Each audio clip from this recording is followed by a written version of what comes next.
Stay naked. I hope that you can take it. What can be learned from a story, woven out of fragmented moments of joy, pain, and blissful awareness? I wrote my first book, Flesh Mapping, in 2013. It was an invitation into co-creating a pedagogy, a way of learning through our shared narratives of place and politics, a way of mapping the injuries of the material, emotional, spiritual impact of all our many journeys of growth. Some may call it struggle, forced poverty, displacement, hunger, and war. As a child raised in war, I've learned many lessons. And in the art of living, I'm inviting some of my heroes, some of the people who walk with me, who have taught me to walk in beautiful ways, to see co-creation, to see community as our immunity to pain, to suffering, to wanting. Welcome. I'm your host, Sylvia Richardson, and this is The Art of Living.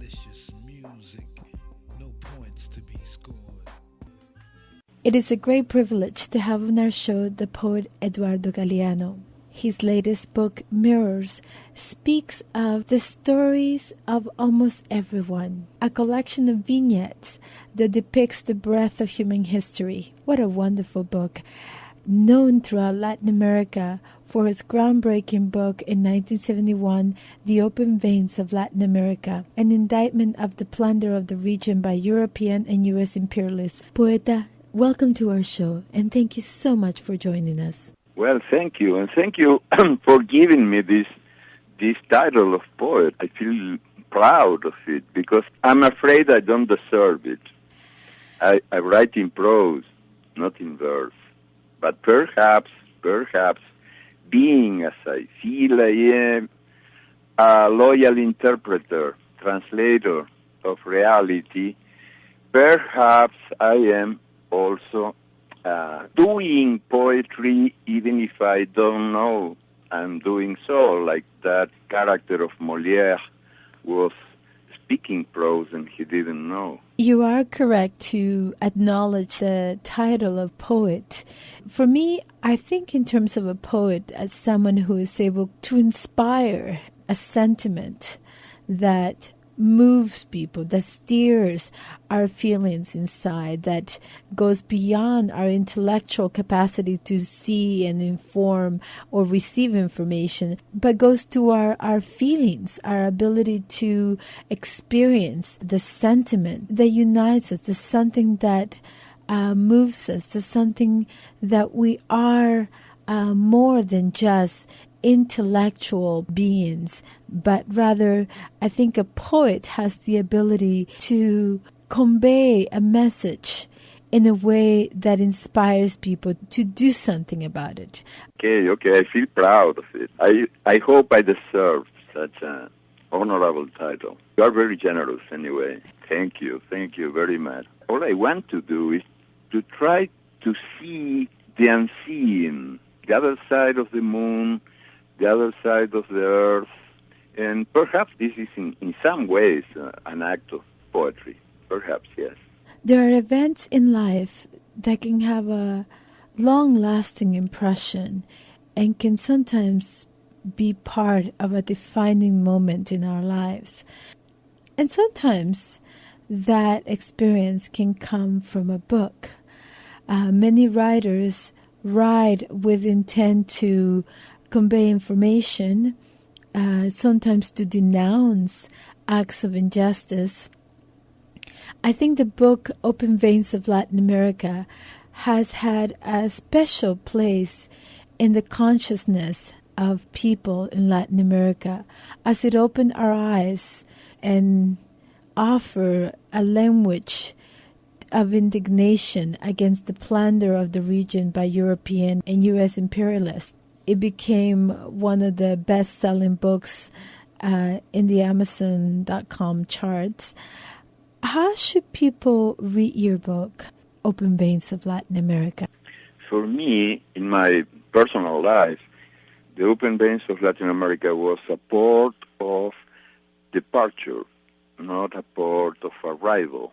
I mean, it was my first real book inspired by the intention of showing the other side of reality, the unknown past, the unknown history. Not as a homage to the past, but just as a way to trying to help a little to change reality.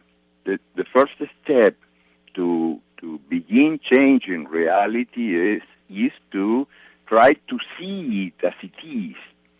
Otherwise, we wouldn't be able to change it. And I think the book may have helped to awake conscience all over Latin America and even in the United States and other countries in this sense. But afterwards, I wrote many other books with the same intention, but written in a quite different way. Open Veins is a classic essay inside the genre of literary essays. But afterwards, I tried to invent a different language, short texts, as you said, mixing all the literary genres in a single synthesis, perhaps a poetic synthesis, trying to recover reality in all the sides of it, not only political economy, because Open Veins is mainly a book about the history seen from this point of view, the political economy point of view. And on the other books, I wrote several books, up to the last one mirrors an almost universal history, as the title says, with a certain humor. I tried to show other sides of reality, and not only the political economy. I mean, not only exploitation, not only horrors, but also the feast of life in all its diversity, because the best of the world is the many worlds that are inside each world.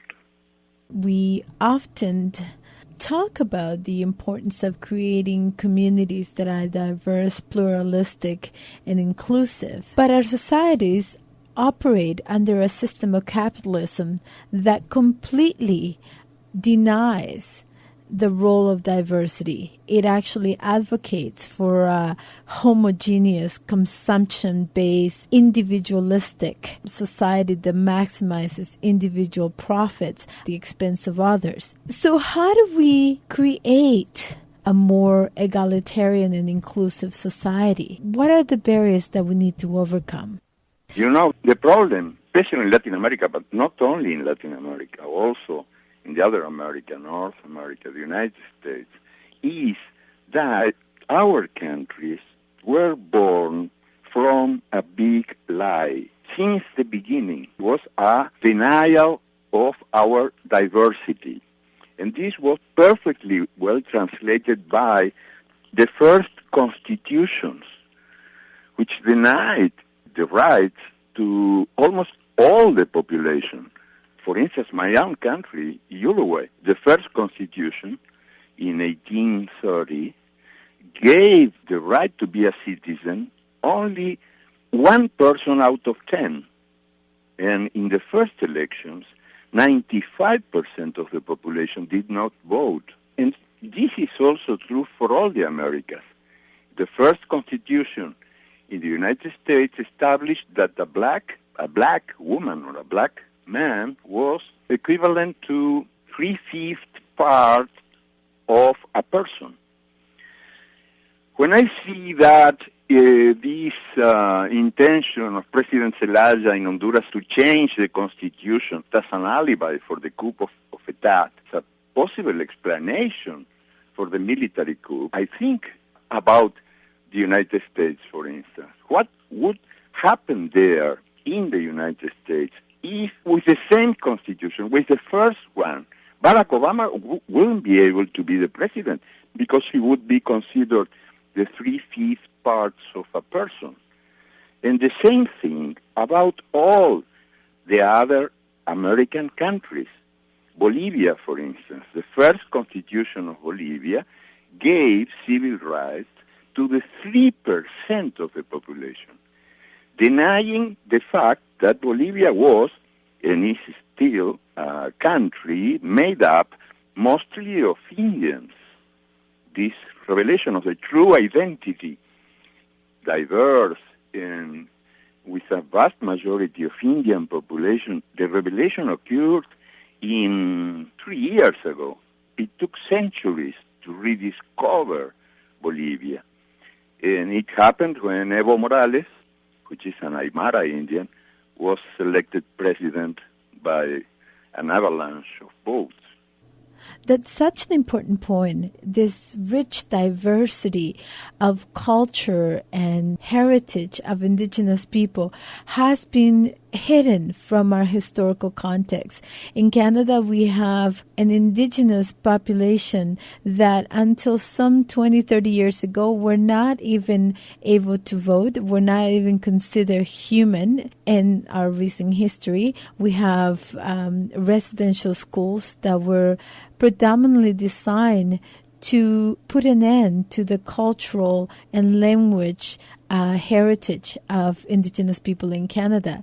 And to this day, we have a government that has not recognized the rights of indigenous people. Why is the history of indigenous people so threatened to the capitalist system and to most governments worldwide that is kept deliberately hidden from a cultural history of societies? The problem is that nowadays the central power in the world impose over all the countries a single possible way of life. And this way of life, well, is mixing of violence and pollution. Each baby being born with a gun in one hand and a steering wheel in the other, wars in cars, violence and pollution, as a single possible way of life. And I feel, think, siento y pienso, that this is the explanation for the very, very difficult recognition of diversity and, for instance, the very, very difficult of the rediscovery of native cultures in our countries. Because these cultures are dangerous from the point of view of the owners of power. Why? Well, because of community and communion. Community as another different way of life, not centered on greed, but on solidarity.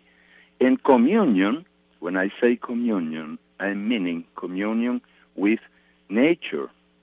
All these native cultures, unbelievably alive, after more than 5 centuries of denying and chasing and crime, it's a sort of a miracle. They could keep alive their central value, which is the community of life and the community and the communion with nature, the certainty that we are members of the same family. Not only we have legs, but also all those brothers and sisters who have branches or wings. And that's why it's so important that in Ecuador last year, the new constitution recognized for the first time in all history of humanity the rights of nature. It was the first time. It took who knows how many millenniums to obtain this recognition in a constitution. Nature as a source of rights. And these come very deeply inside from the Indian culture of Ecuador. This is the source of the source. To the extent that we have separated ourselves from nature and lost that sense of communion with nature, we see it as a commodity, something that can be caught, burned, spoiled, soiled, sold for profit. we are not only destroying nature, but also destroying ourselves in the process as we pollute our water, our food supply, in this very myopic view of the world through the eyes of the economy, through the eyes of profit making. Many have pointed to education as a way to begin the transformation of our societies. We can restore a more sustainable way of life by educating people. Can education save us? What kind of education? So far, the education we've had has been one that teaches us about domination, the ability of some to rule over others. What is needed to create transformative change? Is education enough? Well, education itself is not enough, because we should begin asking what sort of education are we receiving?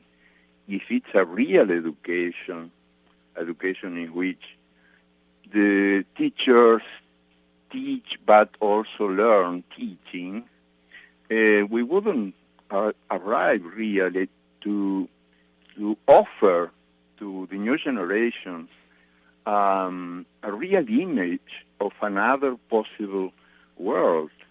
And of course, education itself has its limitations. The old proverb has it that teaching fishing is better than handing out fish.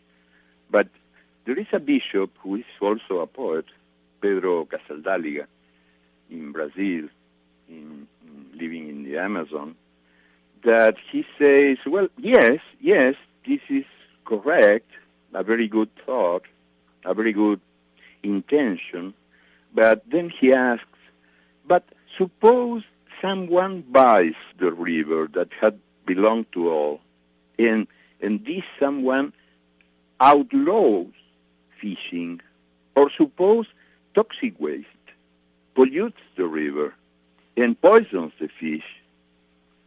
In other words, suppose what happens is what is happening right now. And I share this point of view, this dangerous question by Bishop Casaldáliga.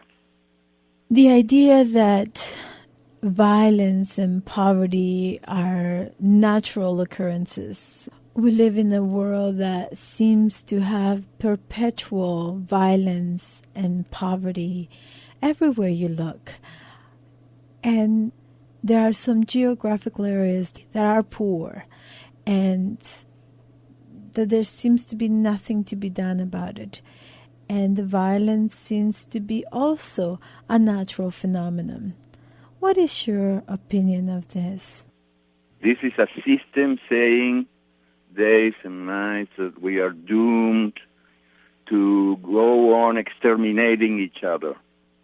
And I don't share this conviction, because this conviction is not honest at all. It is born from the military industry. This is a world, an upside-down world, which consecrates the best energies in the most important economic resources to the production of death. Each minute, 15 babies are being killed by a system which denies them food or medicines. Each minute, 15 children killed by this system, which at the same time, during the same minute, is spending $3 million in the industry of killing, in the industry of death, in the military industry. $3 million per minute. So the world is organized in such a way that we may all begin asking this obvious question. Wouldn't it be much better if we work for life and not for death? Let's death do her job. It's very well done already, but let's stop helping her. Thank you so much for being with us. Poet Eduardo Galeano's latest book is Mirrors, Stories of Almost Everyone. Poeta Galeano, muchísimas gracias por estar con nosotros. It's been a real pleasure having you on our show. Un abrazo. Un abrazo. Un abrazo. Muchísimas gracias. Muchísimas Bueno, gracias. chao, Hasta chao. pronto. Chao. Thank you for listening to The Art of Living. I'm an educational consultant and artist, authored. For more information about upcoming events, workshops, retreats, please reach out to sylviarichardson.com. Until next time, remember to be playful, to celebrate joy, and to allow love in all your co-creations. You'll never have to wonder where the groove went. The groove is you.